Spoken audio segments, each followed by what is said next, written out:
آپ دیکھ نہیں رہے ہیں ہمیں خود مٹانے کی کوشش کی جا رہی ہے، ہمیں مٹانے کی کوشش کی جا رہی ہے، ہمارے بچوں کو جاہل رکھنے کی کوشش کی جا رہی ہے۔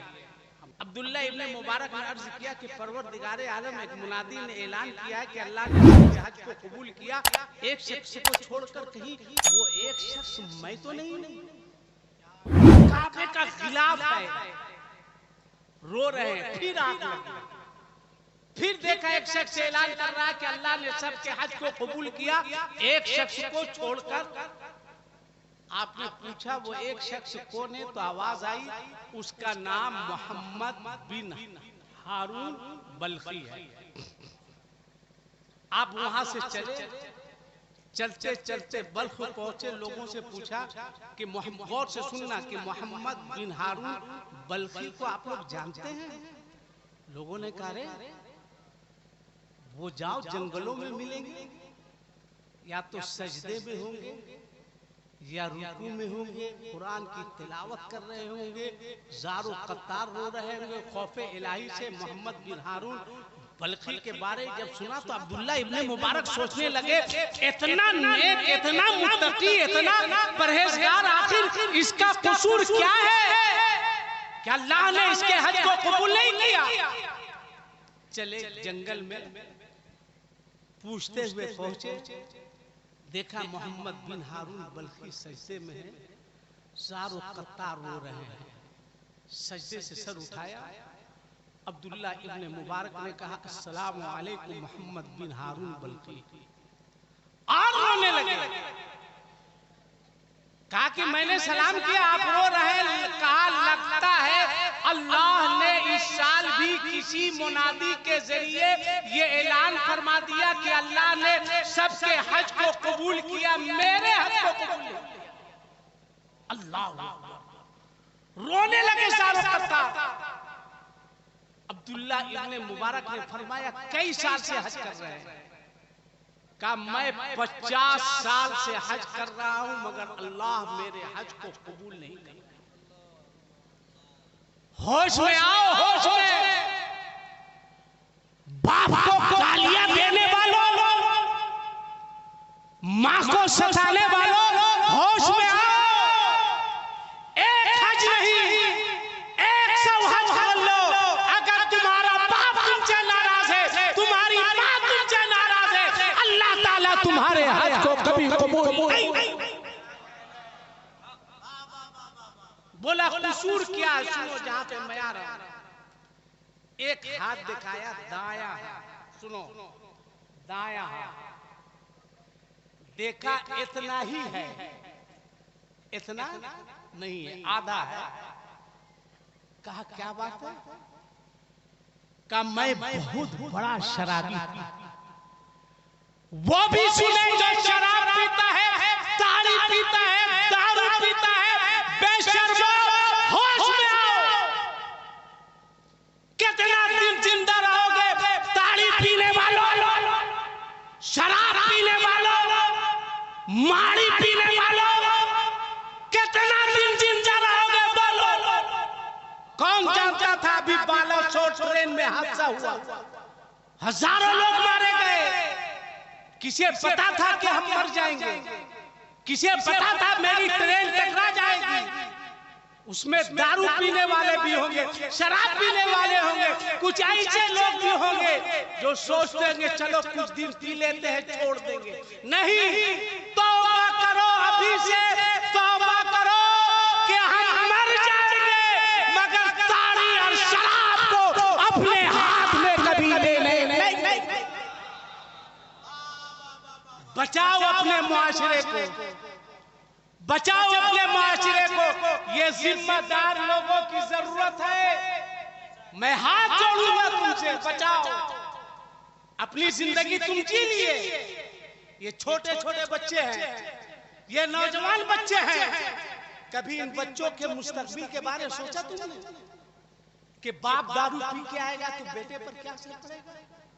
بچاؤ ان بچوں کی زندگی کو، بچاؤ ان بچوں کے مستقبل کو۔ ہاتھ جوڑیں گے، ہاتھ جوڑیں گے۔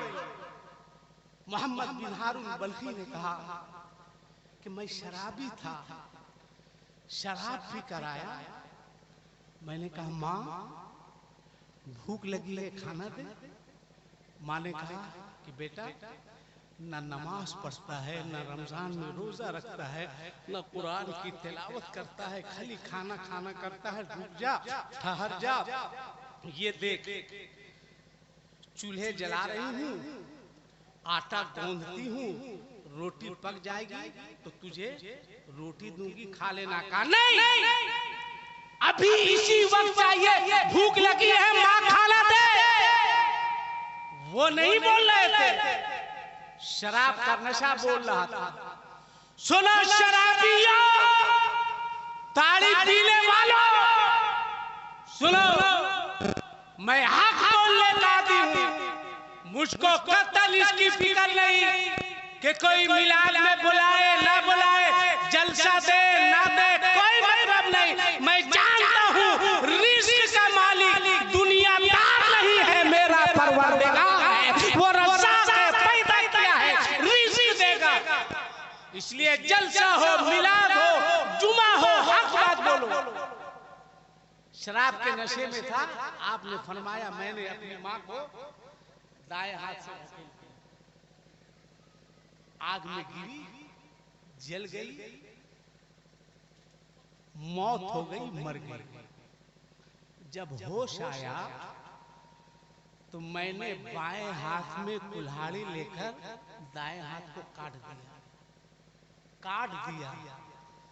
اب 50 سال سے ہاتھ اس طرح کر کے میں حج بھی کر رہا ہوں، نماز بھی پڑھ رہا ہوں، قرآن بھی پڑھ رہا ہوں، مگر صرف میں نے ماں کو ڈھکیلا تھا، اس لیے اللہ میری عبادت کو قبول نہیں فرمایا۔ اس لیے 40ویں کی محفل ہے، جو لوگ بھی اپنے باپ کی شان میں گستاخی کیے ہوں، پہلی فرصت میں باپ سے معافی مانگے، ماں کو ستایا ہو ماں سے معافی مانگے، شراب، جوا، تاڑی، یہ سب سے بچیے۔ آپ دیکھ نہیں رہے ہیں ہمیں خود مٹانے کی کوشش کی جا رہی ہے، ہمیں مٹانے کی کوشش کی جا رہی ہے، ہمارے بچوں کو جاہل رکھنے کی کوشش کی جا رہی ہے، ہم اس کا تعاون کر رہے ہیں۔ لہٰذا آج عبدالجلیل صاحب کے والد صاحب گئے، کل ہم جائیں گے، پرسوں آپ جائیے گا، پرسوں آپ جائیے گا، سب کو جانا ہے۔ لہٰذا ہر وقت دل سے توبہ کیجئے۔ اور آخری بات، کل نہیں پرسوں قربانی ہے، پرسوں قربانی ہے۔ خدا را اللہ کے واسطے قربانی کے جانور کو ذبح کر کے کبھی اس کی تصویر مت لیجیے، مت لیجیے گا، شیئر مت کیجیے گا، ورنہ آپ خود ماحول کو خراب کر رہے ہیں۔ آپ یہاں آبادی میں ہیں، آپ اپنے بارے مت سوچئے، دوسروں کے بارے بھی کبھی سوچئے۔ کس نے کہا کہ جانور ذبح کیجئے، فوٹو شیئر کیجئے؟ نہیں، آپ قربانی کیجئے۔ اِنَّا صَلَاتِي وَنُسُكِي وَمَحْيَايَ وَمَمَاتِي، آپ اللہ کی رضا کے لیے قربانی کیجئے، قربانی کیجئے۔ اب کوشش کیجئے کہ آپ اس کے خون کو روڈ پر بہنے مت دیجئے، تاکہ کسی کو تکلیف یا شکایت کا موقع آپ سے نہیں ہو۔ قربانی کا گوشت تبرک احتیاط سے بانٹیے۔